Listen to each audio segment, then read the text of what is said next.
welcome to the Math Department's Open House webinar. We've never done it like this before. I don't think I ever want to do it like this again. But in any event, we sort of talked about it this week and decided that we're good at teaching math, but we're not so good at PowerPoint or fancy voiceovers. So we're going to keep this fairly old school.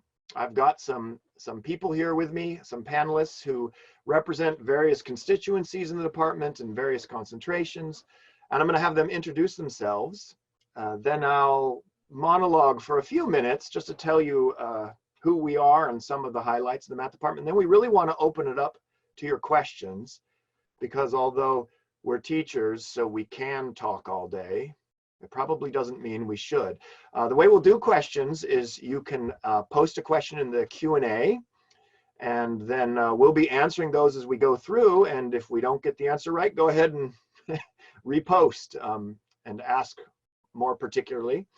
And we'll go from there, because we want to get information that you want, not just what we want to say. Okay, so I'll start introducing. First, we have Dylan Retzik. Hey everybody, Dylan Retzik. I'm a math professor here, Cal Poly grad, and I hope we can do a good job answering any questions you may have and welcoming you to the department. Okay, next we have Dr. Patton, Linda Patton, our undergraduate coordinator.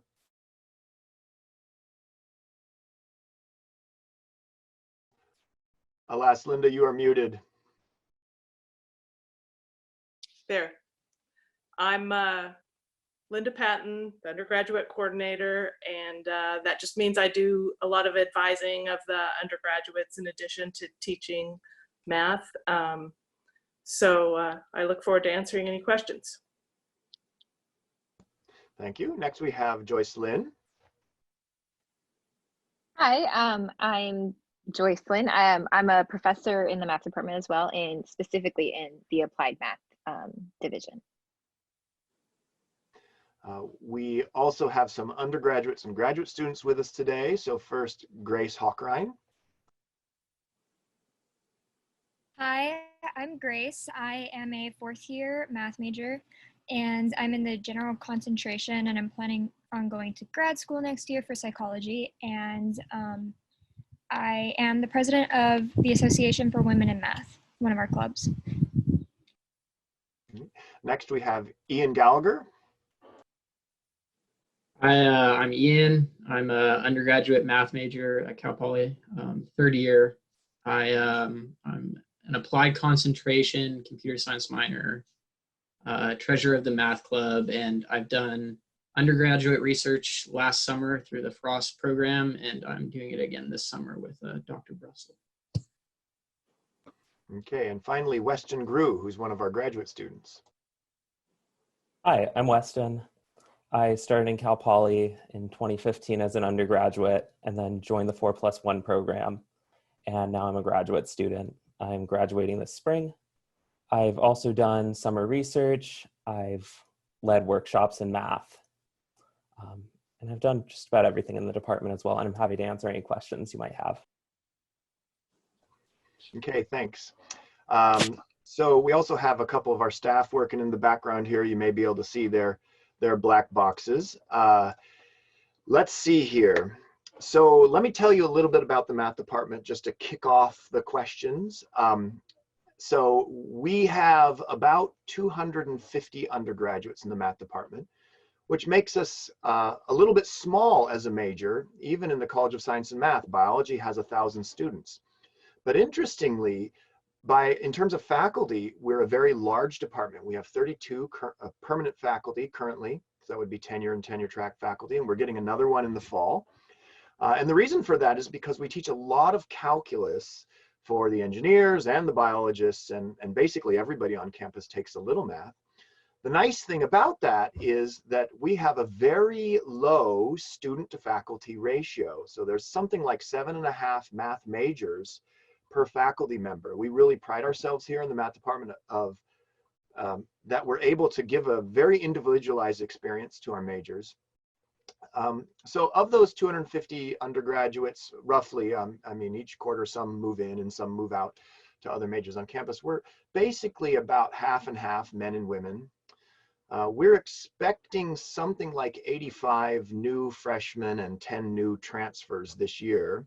And last year we graduated about 61 bachelor's and 8 master's degrees.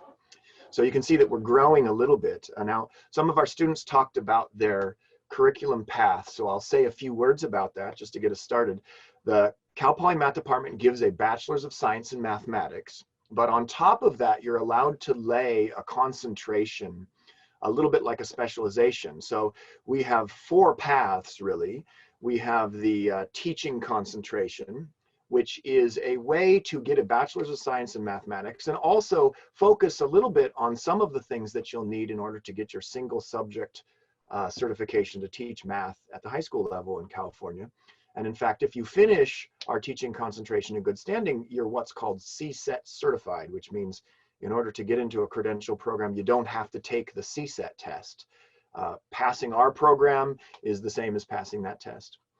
We also have, so that's one, the teaching concentration. We have the pure concentration, which tends to focus on the classes that you'll need for going to graduate school in mathematics.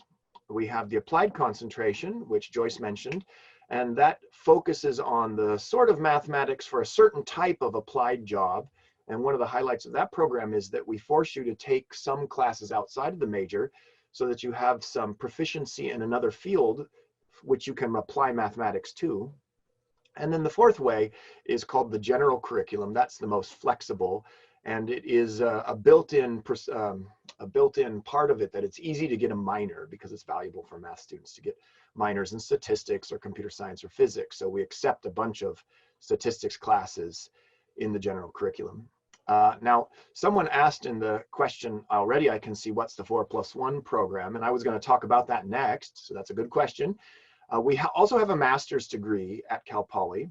It's a Master's of Science in Mathematics, and just this year, or just this fall, we're going to start a Master's of Science in Pure Mathematics, which has a specialization of some applied classes. So it's not quite the same as an applied master's. It's a pure master's with an applied specialization. And that well positions people to teach in community colleges or go get jobs in the workforce, or also to go on to PhD programs. The 4+1 program is for students who are taking our bachelor's degree and they find themselves ahead in the program. And what we allow them to do is to start taking their master's coursework while they're still finishing their bachelor's program. So maybe you've finished all of the algebra in the undergraduate degree. Why not take the graduate algebra class, even though you haven't finished the undergraduate degree completely? And even though our graduate degree is a 2-year program, many of our undergraduates are able to do this blended or 4+1 program in 4+1 years. That's 5 years. And they end up graduating at the end of 5 with a master's and a bachelor's simultaneously. And that's what Weston's doing. So he can tell you a little bit more about that. Finally, we also have a credential program. That's run through the School of Education, which is part of the College of Science and Mathematics. And our teaching concentration feeds very nicely into that. I think I'll say a little bit about some of the extracurricular activities in the department, just to give us a starting point for questions. And then if you like later, Grace can talk about her club and Ian can talk about the math club. I think some of you may have done the Putnam exam and the math modeling exam that we host each year on campus. The most important thing that's most general to everyone is probably the Frost Summer Research. So probably by now you've heard about the Frost gift. If you haven't, we'll talk about it more in the chat if you like. But in any event, because of the generosity of Bill and Linda Frost, every year we get a lot of student research positions, which we then use to run research projects with undergraduates in the summer. So last year, I think we had 20 students doing research projects. I believe there were 5 faculty advisors, so it was about 4 students to faculty advisor. Each student gets a $3,500 stipend to help pay the rent and buy ramen noodles. And they worked on real research problems, which some of those, let's see, what did we have? We had one in algebraic or geometric topology, is that right? Geometric topology, I think we had one in math ed. I know there were a couple of applied math research problems going last summer. And some of those problems, they're now thinking about the possibility of publishing their results in journals. There's not so much more to say. We have a very fantastic alumni base in the math department and some very generous donors, so that each year at our spring awards banquet, we give away awards and scholarships. I think last year we gave away something like $100,000 to students in the math department. So that is one way to help pay for this, do well in the degree, and we can see about getting you an award and a scholarship. And finally, there's some work you can do for the math department. We hire lots of graders, and we hire tutors, or we actually join with the library in hiring tutors and workshop facilitators, who are people that help us do study sessions for our classes. Our budget for grading last year was $107,000. So you can see that we're hiring a lot of undergraduates to do grading for us, and most of those come from the math department. And then maybe I'll just touch on one other point and then shut up, because this is getting boring even for me.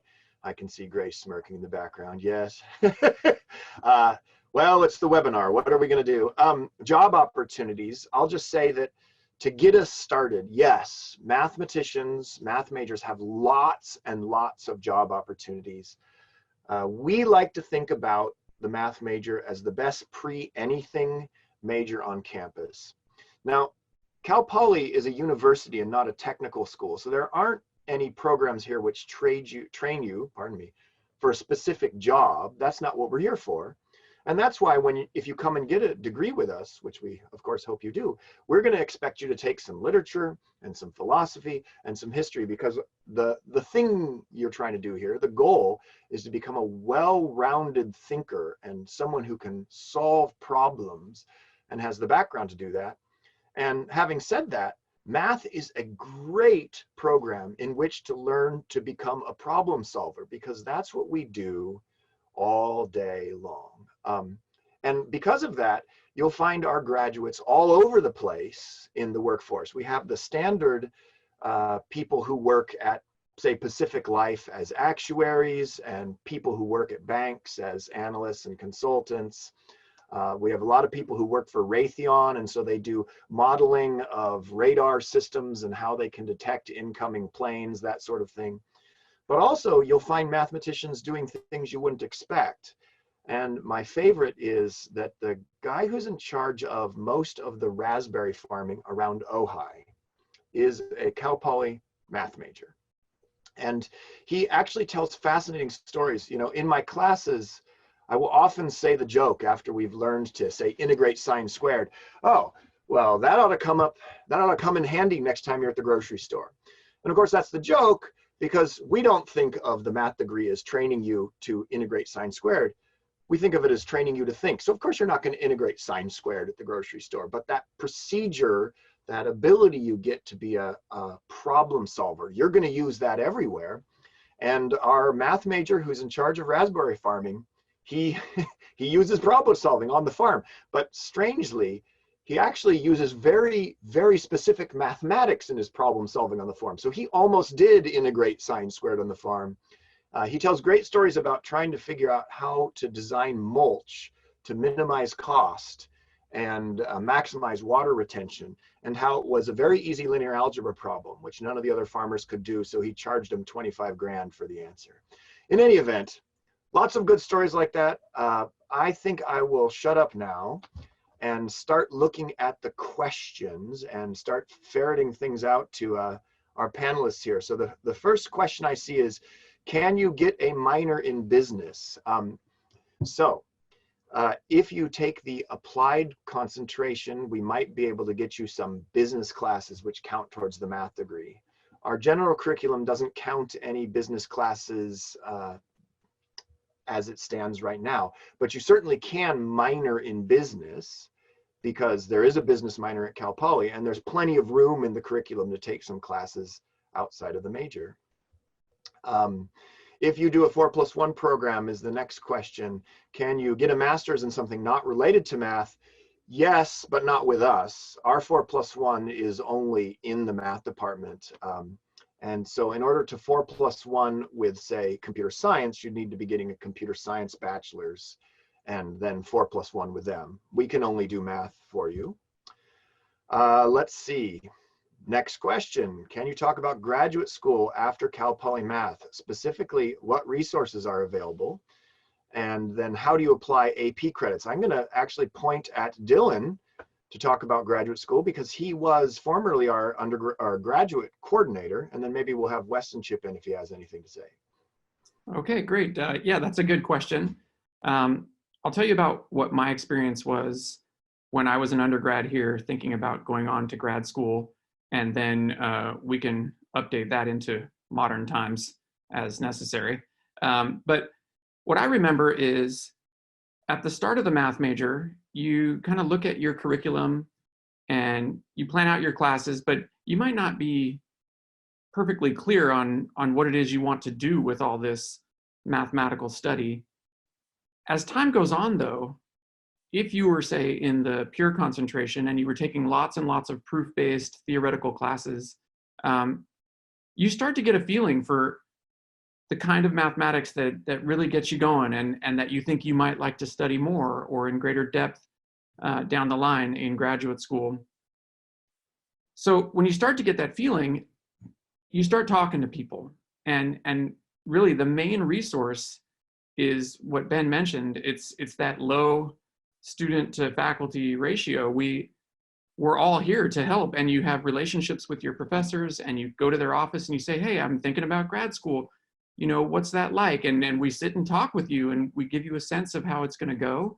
And typically math grad programs are either really, really large and therefore strong in lots and lots and lots of areas, or are somewhat smaller, but therefore maybe super strong in one area and then with some satellite areas of math represented. And so that's another thing you think about that comes up in these conversations. Hey, well, I really, really like geometry. That's my thing. That's what I love the most. Well, you sit down with a geometer, you sit down with Vince Bonini and you say, Vince, Professor Bonini, where should I go for geometry grad school? And he'll tell you all about it. And he'll give you lots and lots of different perspectives on different places where geometry is the hot thing. So in terms of the resources, what I think is really the best resource is you're connected. You're not just a number among thousands in this particular math department. You're someone whose name we know and whose face we know, and you stop by our office and we talk, and that happens over a period of time. So that's the best resource. In terms of planning from an earlier stage, let's say you get here and on day one, you're certain, oh, I really want to be a math professor someday. Okay, well, you have our undergraduate advisor, Dr. Patton. You have these classes you have to take early in your curriculum. The math orientation class has you plan out what you should be taking to sort of be in alignment with your future goals. So there are more sort of well-defined resources also, but I think mostly it's that this is kind of a family vibe, and we talk things through, and we always point you in the best direction that we can. So that's about how it would go. And then you would apply to places, hopefully more places than you might anticipate going, and then you would get into some percentage of those, and then you have a fun decision to make. You go visit sometimes and see what the campus feels like. I think we have a really good record of placing people in graduate programs who want to go to graduate school, both master's and PhD programs. If you've done the work and you want to do that, there's a place for you, and we can definitely help you find it. So maybe we could have Grace chip in a little bit here too, since she's going to graduate school. So you can tell us about her journey. Interestingly, she's not going in math, which illustrates this thing I've been saying, that we're pretty good at getting people all over the place. Hi, so yeah, I just committed to the University of Michigan for the PhD program in psychology. I'm going to be using math though to model psychological phenomena. So it's related, but it was really interesting as a math major applying to a program outside of math, because I found that actually a lot of the top schools were really interested in a student who has a different background, specifically in math, because that's somewhere that a lot of these fields, especially in social sciences and stuff, are lacking. So it made me a really competitive candidate for this, which was really great. And then, like Dr. Retzek was saying, it really helped that I could go to professors and talk about the application process. And I got letters of rec I got one from Linda Patton because I did summer research with her, and the summer research and being president of a club here on campus really helped my application too. And I really feel like I'm very prepared for graduate study because of like learning how to think through the math degree. And I'm really excited to apply that to a different field. So yeah, I think that's all. Great, thanks. I'm going to pick up unless anyone else has something to say, wave at me. Okay, I'm going to pick up some of the next questions in the chat. There's a question about applying AP credits. That's a little bit of inside baseball, but basically if you get a 3 or better on the AB calculus exam, we'll give you Calc 1. And if you get a 3 or better on the BC calculus exam, we'll give you Calc 1 and Calc 2. So it affects where you start. For other departments, I'm afraid I'll have to defer to those departments. I don't know much about how they count the AP, say in English or that sort of thing. The next question is asking about getting in on the wait lists. I can't really answer that question very well because it turns out that the admissions doesn't talk to the math department at all when people get in. So we have no say in the decision whatsoever, although I can tell you that I know that yields are a little bit lower this year because of the uncertainty of the virus. So they're expecting to go a little bit deeper into the wait list than they usually would. So that's good news. The next question is a double minor. Can you have a double minor? Absolutely. If you can find the time to fit the classes in, and you should be able to do that, then double minoring is fine. And next is a question about applied math concentrations. And for that, I'm going to turn it over to Joyce, who is representing the applied math group here today. Hi. So within the math program, there are three concentrations. It's pure, applied, general, and then I guess teaching. So four different concentrations. Within applied math, though, when you choose your curriculum, there are different tracks that you can choose. And so those tracks follow things like you can choose a statistics track, economics track, a CS track, physics track, so it lists a bunch of different ones. The applied curriculum is designed to be somewhat interdisciplinary in that sense.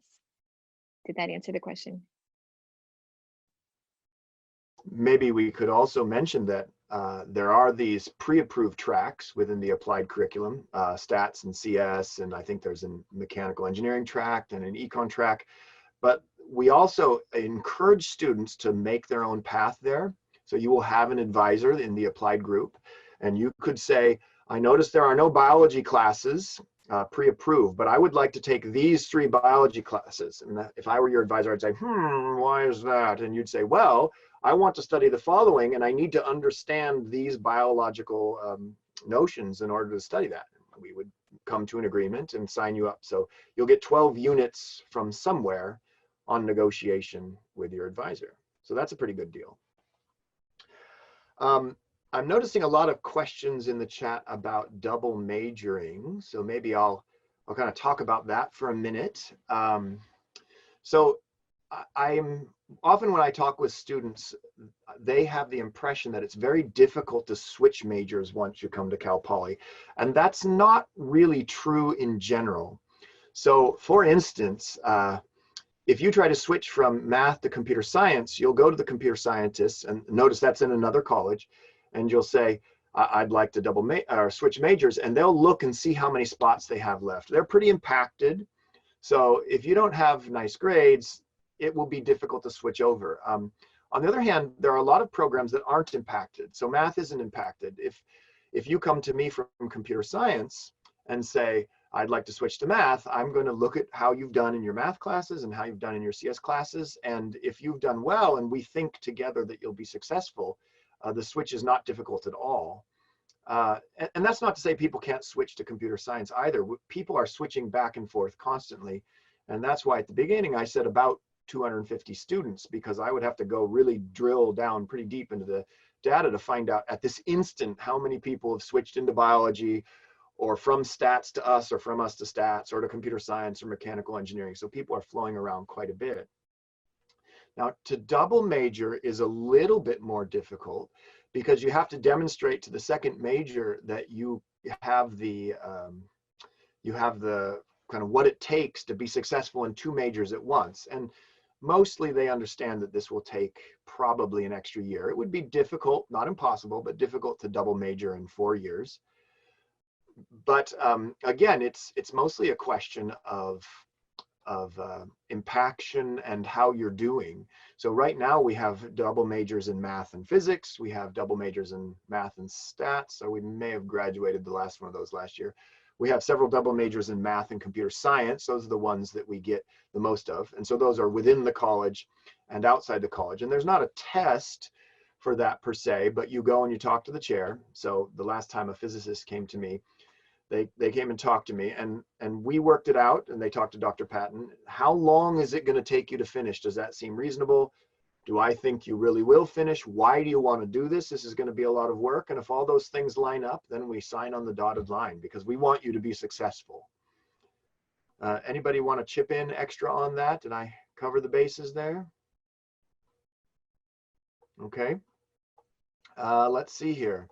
The next question is about internships. So it's asked, will members of the faculty within the math program help students get internships or jobs during and after when students finish the program? Joyce, can I point at you to talk about your internship development lately? Yeah, sorry. So if you're an undergrad looking for an internship, we have a dedicated faculty member that works with the career folks. And so we bring in speakers periodically. And these are speakers that come from all different backgrounds, and they're working in the field. And oftentimes these people come with opportunities for internships. They're actively recruiting students. There's also the job fairs on campus as well that a number of students have gotten internships through. As for if you become a graduate student, however, especially with the development of the applied specialization within the master's program, there will be also a dedicated faculty member. I am that faculty member this year to help you get an internship, specifically locally in San Luis Obispo.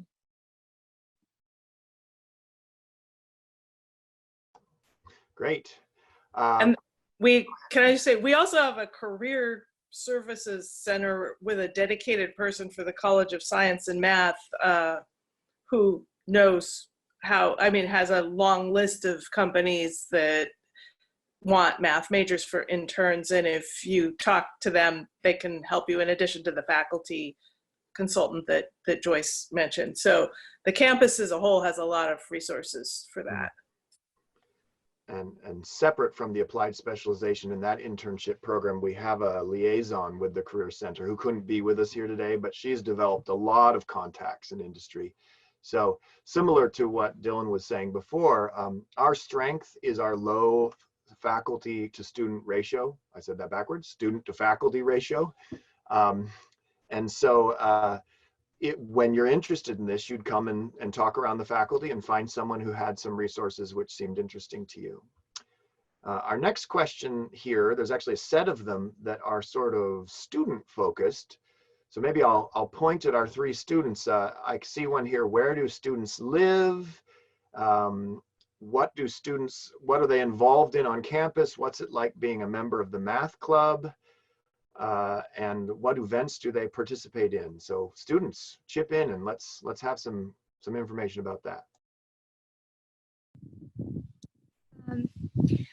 So last year I lived with some math majors actually, and that was a really great experience. A lot of, because our classes are so small, a lot of our friends, it's a small group, we're very close knit, and so the clubs are basically just like our friends. Math Club and the Association of Women in Math, AWM, are basically the same club. We do like lots of activities and stuff like movie nights, and we did a white elephant party for Valentine's Day, and we just like have pizza and just hang out kind of. And what were some of the other questions? I can't hear you, Dr. Rickard. Just kind of what's it like? What do you participate in? Maybe we could talk about the study lounge. Oh yeah, okay, so there's this lounge in one of the really nice new buildings, and it's just for math majors. You have to swipe your card to get in, and I think that's where I met both Weston and Ian, actually, and most of my friends. And we just kind of, like, no professors are allowed in there. We have free printing and some computers and like a TV that we video share of like the live stream of the otters at the Monterey Bay Aquarium. It's very nice.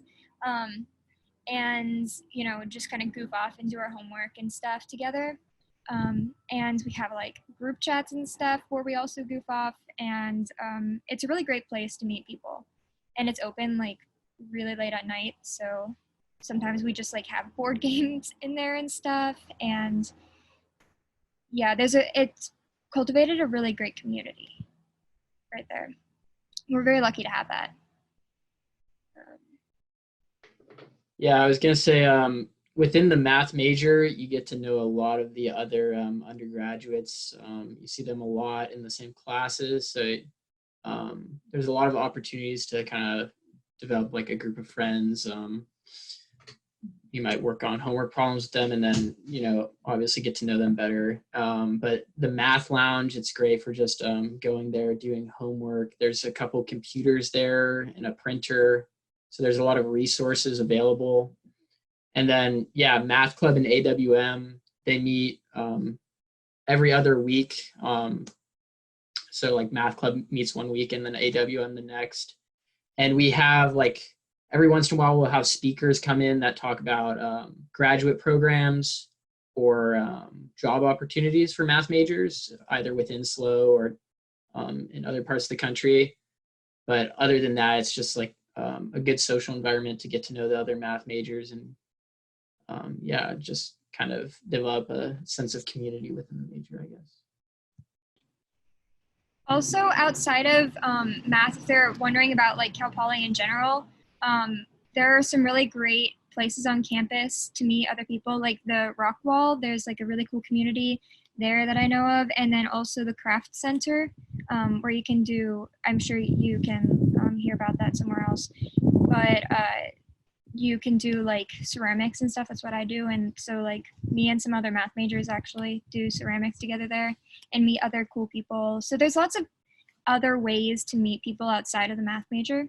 The Cal Poly makes it really easy, but the math department in general is very close knit, and it makes like a really great community for you know, developing your sense of self and everything, which you do during undergrad. Yeah.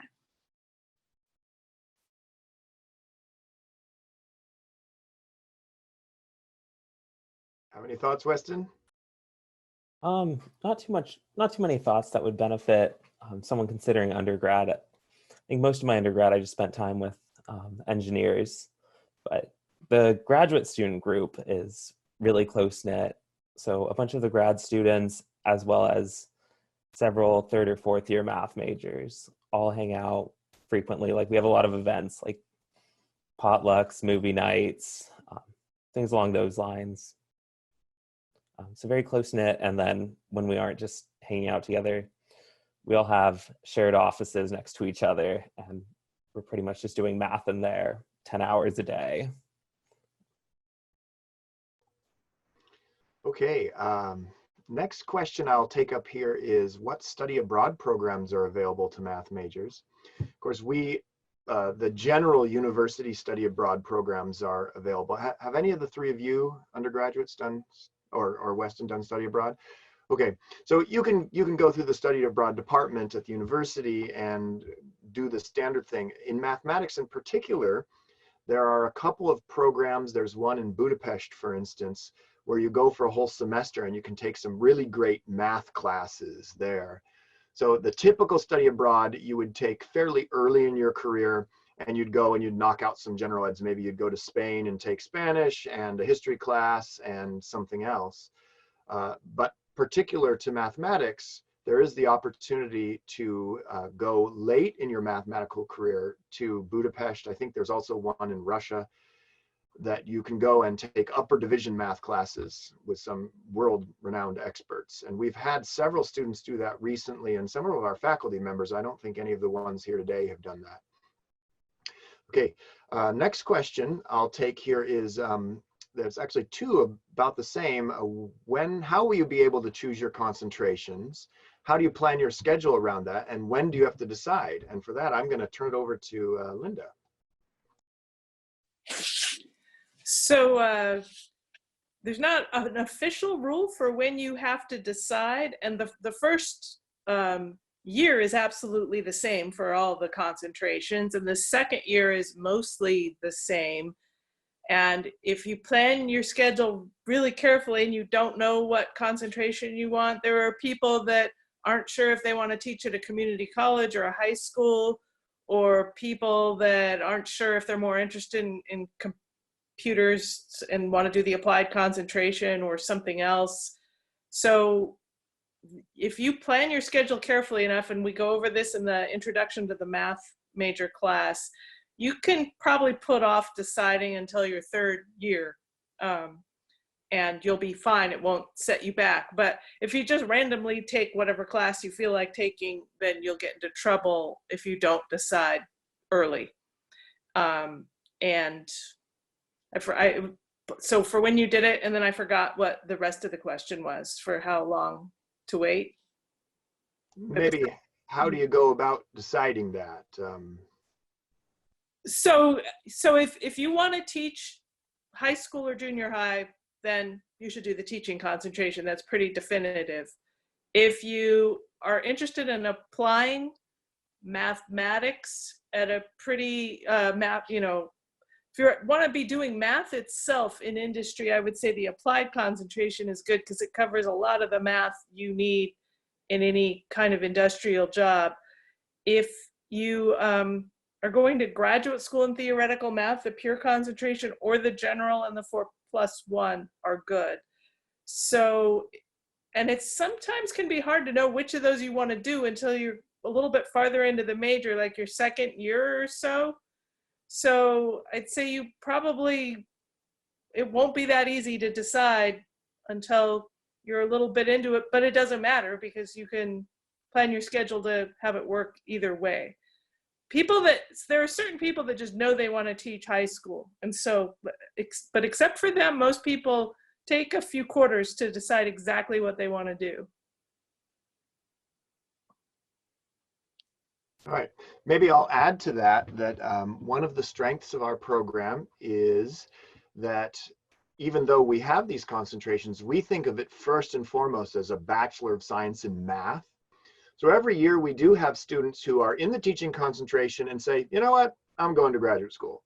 Or people who are in the applied concentration and say, you know what, I'm going to go teach. And so you really can get there from here. There will be maybe a few things you need to pick up on the side. If you wanted to go to graduate school and you'd taken the teaching concentration, you might decide you wanted one more analysis class. But I think when I went to graduate school, there were subjects which I needed some backing up. Dylan, you may have discovered that as well, and Joyce. And a lot of the people I went to graduate school with ended up taking one or two undergraduate classes to shore up their analysis or their combinatorics or topology or whatever it was. So we do really like the strength of the core, and you should, in some sense, the tracks are advising paths, because we kept answering the same questions over and over. Which classes should I take if I want to go to graduate school? Well, these 6.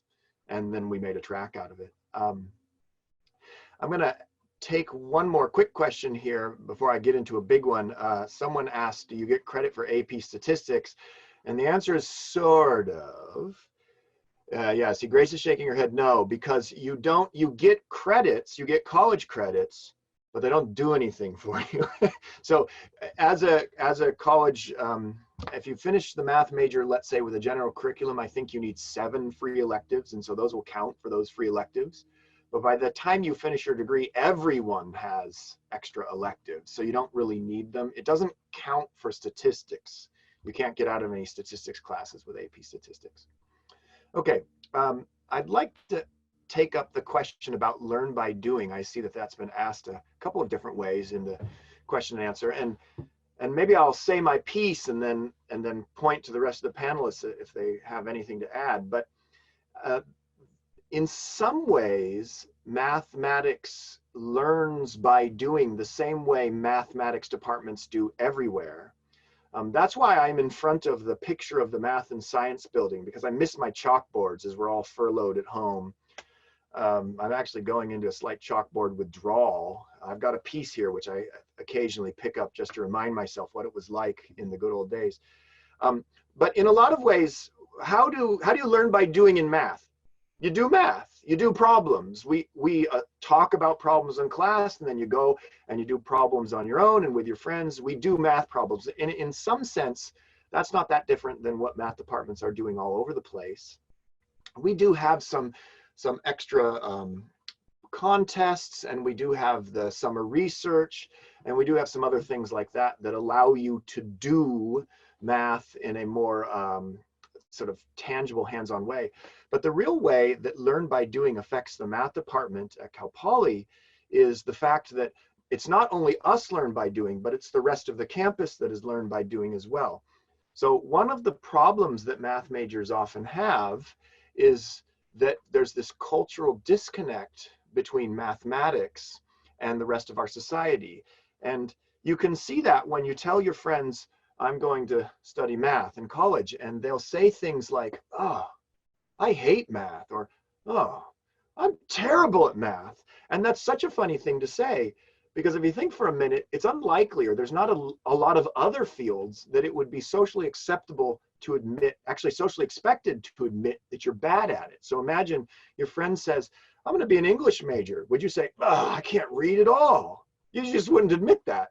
But for some reason with math, that's something you're supposed to say.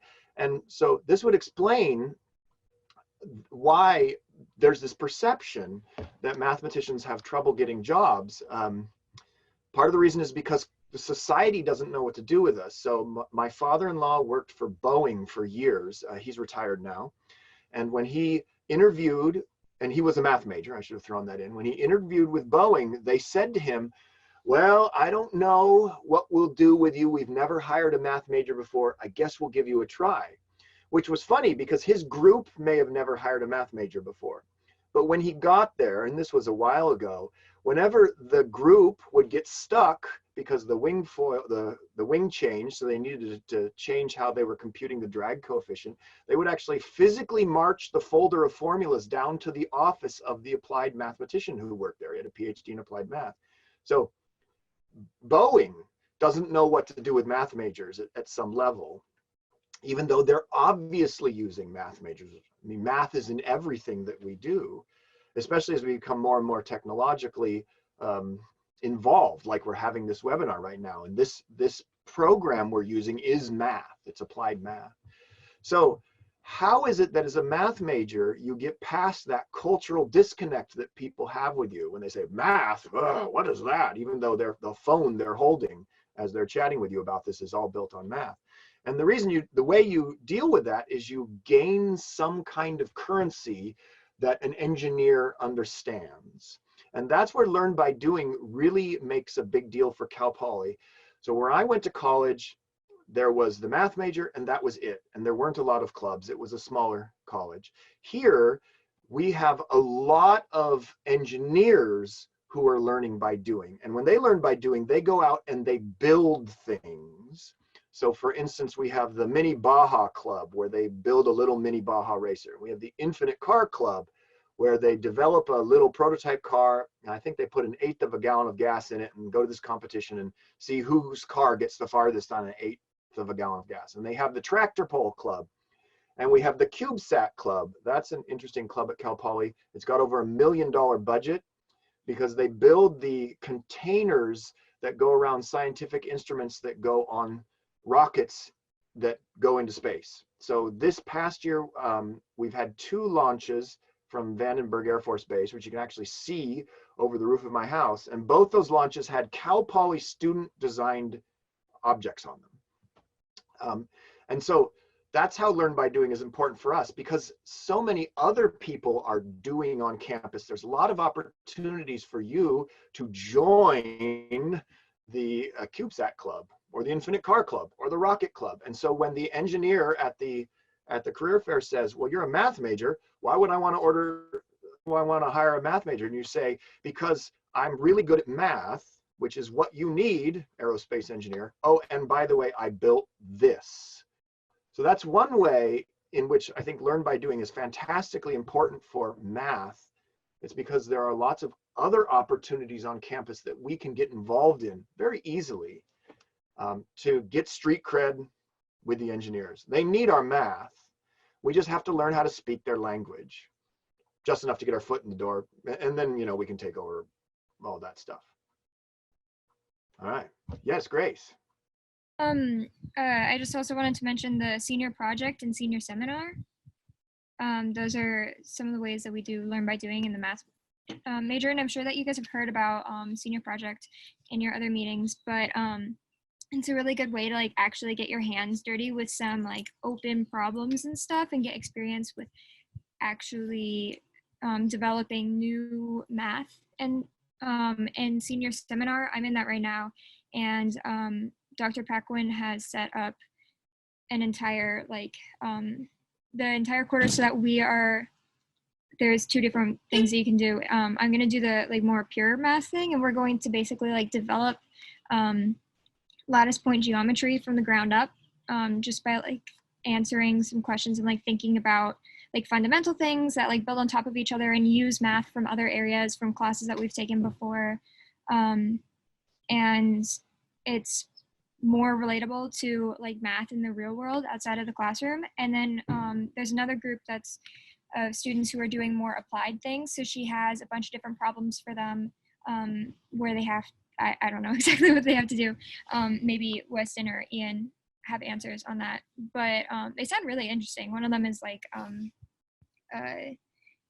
something about coding and encryption, cybersecurity type stuff. Using math for that, and other interesting projects that actually relate to the real world. And those also are great for your resumes.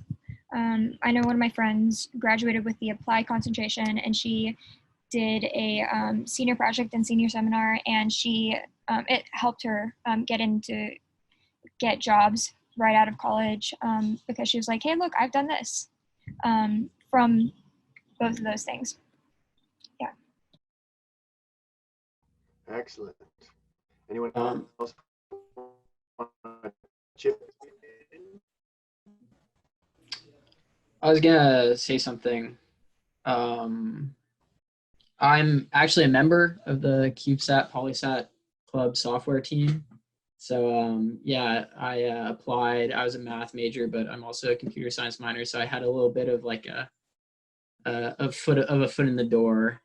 But I mean, within the program or the club, there's lots of math going on. Whether it's the engineering students have to do a lot of modeling of deorbiting, orbital mechanics stuff. There's a lot of mathematics in the background, and there's also a lot of mathematics that you have to work directly into the software side of things.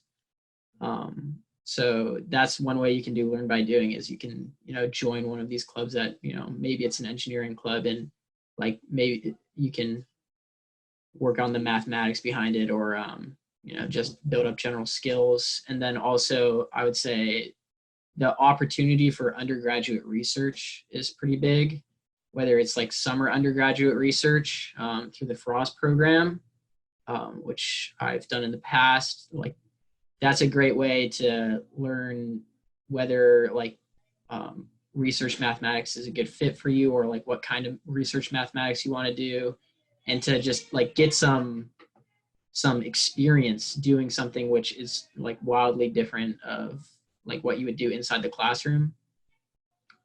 And then other than that, it's just like there's plenty of opportunities to try and like do applied math programs or because the student to faculty ratio is so low. Like I know plenty of students who work directly with research with professors on undergraduate research like during the school year, or like with professors in different departments on projects in graph theory or stuff like that. So. Okay, picking up a few technical questions here. Do most undergraduate students graduate in 4 years? Our graduation rates for 4 years are something like 60%. Keep in mind that 80% of all statistics are made up on the spot, like that one. But roughly it is around 60%. We expect our program is developed in such a way that you can finish in 4 years, but lots of people decide to do other things. Maybe they come to us a little bit later, or they decide they want to spend some time doing a minor or exploring other parts of college. We are a difficult major. This is not a freebie. So some people decide to take a slightly slower track. I think our 5 or 6 year graduation rates are something like 90%. So yeah, you can finish in 4 years, although not everybody chooses to do that. Someone asked how long the process to change majors takes within the same college. That depends on your specific situation. So it is possible to have it happen on the instant. Occasionally you can't change your majors your first quarter. Sometimes I'll have students come to me winter quarter and they'll say, I changed my mind. I would rather be a math major than a physics major. You can look at my math background and my physics background, my grades last quarter were good, and I'll say, done, we're changed.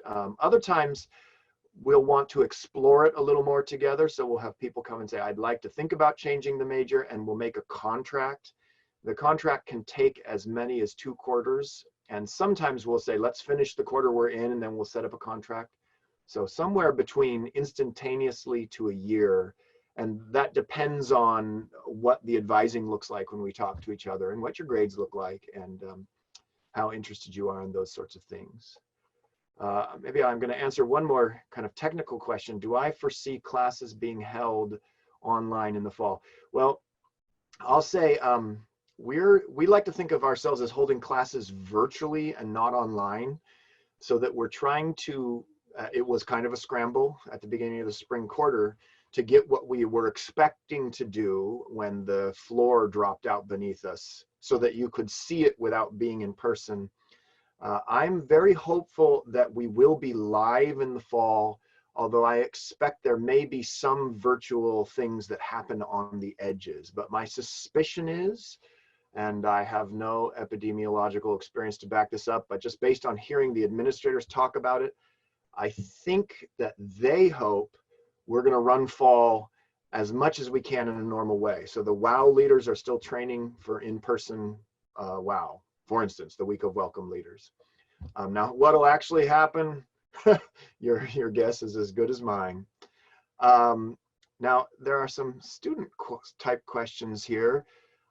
Would you suggest choosing math student housing or general housing? I can't say much about that. And also, what are the most challenging classes for math majors? And I bet our students could chip in there. Hi, so with the housing question, I think that really depends on you, because the living learning communities, they have a lot of like diversity. There's a lot of options. I know that all the people who lived in Muir, which is the COSAM, or was the COSAM housing when I was a freshman, they loved it. They, you know, have no regrets. I regret not living there, to be honest. And for the, what was the other question? Oh, the hardest math class. I think the hardest class for most people that I've seen is methods of proof. So it's required for all of the math undergrads. And it's your first, you know, you do proofs in geometry. I'm sure most of you who are here are familiar with that. But this just like takes it many steps forward. And it's your introduction to like pure math, kind of like having to show something is true without a doubt. There's no like holes in your argument or whatever. And it's kind of like a logic and reasoning class. There is a philosophy class actually that's very similar to it. That's kind of the class where people decide if they want to go into pure math or applied math, because like I personally thought I wanted to do applied stuff, and then I took that class and fell in love with it, but it was very difficult. And it's just different. It's hard because it's a new way of thinking, and that's always difficult to approach, but it's a very fun class though. Let me ask you a follow-up question about that, Grace. So it's a difficult class. If you took that class again now, would it be difficult? Oh no, not at all. Also, I took it with you.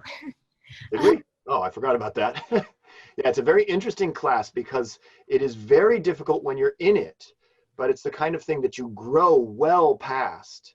And so if I think any of our three students, if you went back now, it would be embarrassingly easy. And that tells you it's a kind of quantum change. It's a really great class.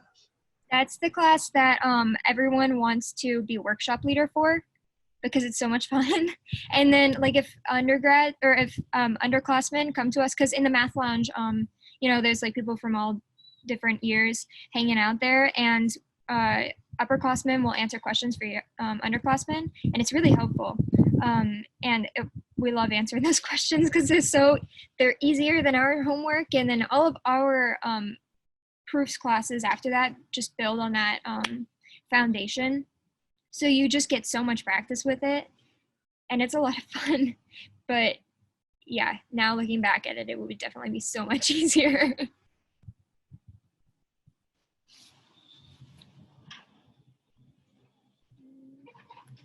I don't know if there's one class in particular that I think is the hardest. I think some of what I found is it just comes down to the professor that you're taking it with. But I've had some professors who are very challenging, but it actually makes the class very rewarding. So the hardest class I think I ever took was this class called Abstract Algebra, which is nothing like the algebra you see in high school.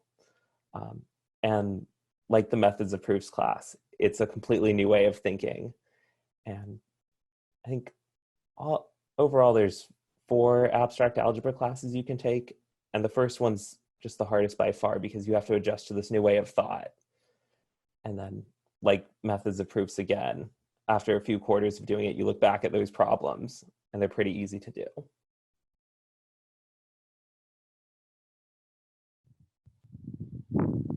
Ian, you want to chip in your idea of a fun class? They're all fun, but yeah, I think definitely methods of proof was the first class that I took that was structured like it's different from the previous classes, the calculus classes you take. It's the first like proof-based class, and it's the first introduction to what like the math major really is. And I really enjoyed it at the time, but it was definitely super difficult. And then now like the classes, I've been taking abstract algebra and real analysis, which are like, I would say those are considered some of the harder classes that you're required to take, or the I guess the series of classes. But they're super, I guess, they're hard, but they're super interesting, and they teach you to, I guess, like think about the problems in different ways. And I think if it's not really a hard class, it might just be a boring class a lot of the time. So. Great.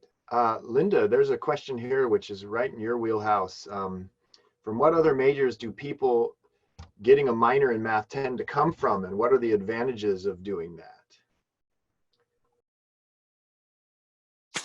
For a minor, yeah. Okay, so I talked to a lot of students who are minoring, and they're kind of a remarkable mix. I guess somebody who is majoring in theater arts signed up for a math minor this year, but you're asking for the most common ones, and I just answered the opposite. So there's a lot of physics majors minor in math because they don't have to take very many extra classes, because the minor classes and major classes can overlap. So for example, statistics majors they have some options to take math classes as part of their major, and they can also count those as part of the minor. So we get a lot of statistics majors minoring in math, a lot of physics majors minoring in math, a lot of computer science and computer engineering, a lot of electrical engineers, a few mechanical engineers, business, a lot of economics students who decide they want to get a PhD in economics, minor in math, because in some of the more theoretical classes like the real analysis are the ones they take because that gives them an edge to get into PhD programs in economics. So I think I listed, the least common one and then a bunch of the most common ones. Business students, in addition to economics, concentration students. So there's a few. Oh, and the advantages are they get the same things that the students were talking about. For the advantages of majoring in math, you get a subset of those advantages if you minor in math. Yeah. How about a follow-up, well, not really follow-up, but another scheduling question for Linda. Is there room for electives in scheduling?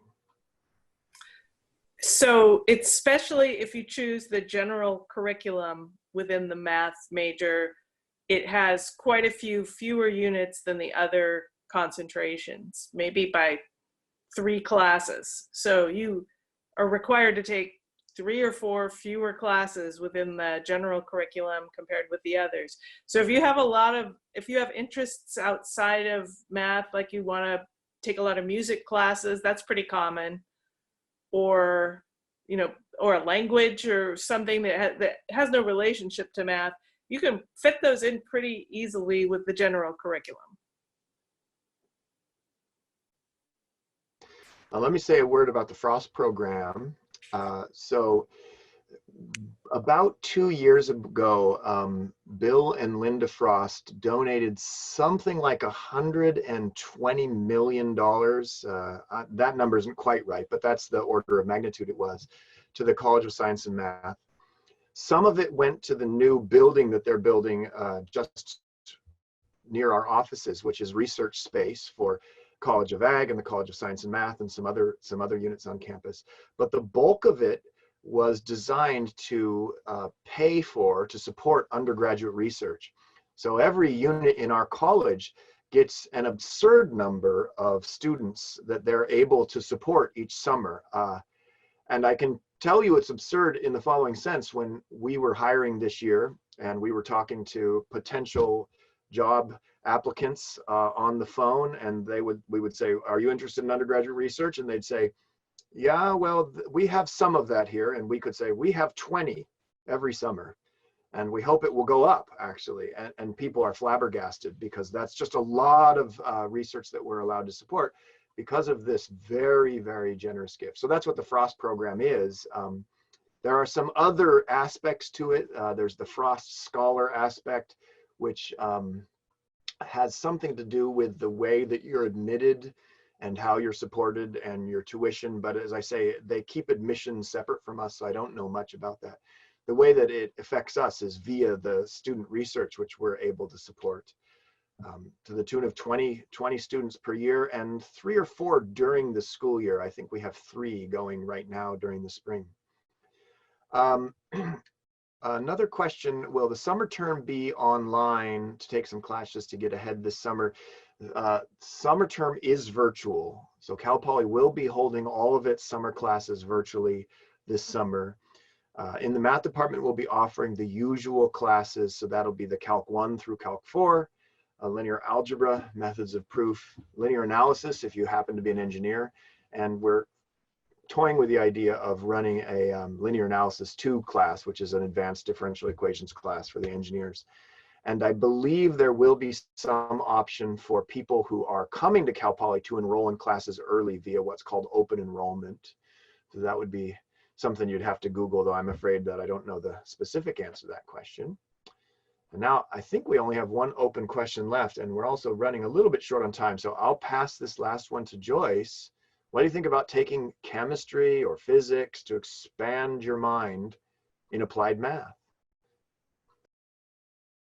Okay, so if you run across me when it is time for advising, I will almost certainly tell you to have a minor, and most certainly tell you that the other thing, you don't have to have a minor, but you have to be able to program when you graduate.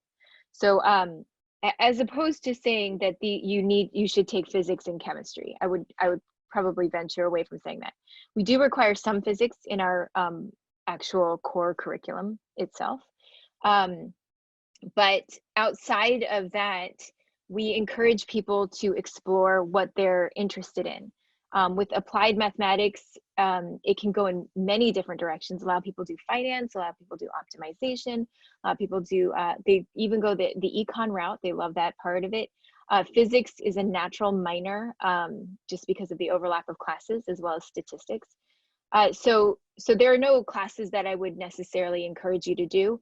I would say that you would want to be able to program, and depending on your career goals, if you're planning to go into industry or if you're planning on going into grad school, that will change what you want to do. And a lot of that can come through summer research or senior projects, things like that, because those can be tailored towards things that you are more interested in. So for applied math, it's highly interdisciplinary, but it's sort of something up to you, what you're interested in kind of marrying together. Okay, well, I'll mention one other thing which we forgot to say before, that the math department does hold colloquiums fairly regularly, and we have some seminars, so there's a lot of fun research going on in the background, as well as our focus on teaching, our 7.5 students per faculty ratio, which we really pride ourselves on, so that all of our classes, with the exception of a few strange ones, are limited to 35 students. So your calculus class will have 35 or less in it. And once we get to the upper division proof-based classes, we limit them to 25 students, so that we really do want to be known for teaching people how to do mathematics. And I see now that we're out of time, so maybe I'll end with this. You can find my email address on the website, and I'm sure Dylan and Linda and Joyce wouldn't mind getting emails. If you have other questions, feel free to reach out to us, and we can try to get you whatever you need to know. We hope you'll come to Cal Poly. It's a great place. We love it here. When I ask people, students especially, would you like to come and talk to new students? Everybody says, yeah, because we like this place. We agree? We like this place? I put you on the spot. I didn't tell them I was going to say that. But okay. Well, we'll go ahead and cut it off now. But again, feel free to email me or any of us if you have further questions. And thanks for coming to our webinar. Have a good afternoon.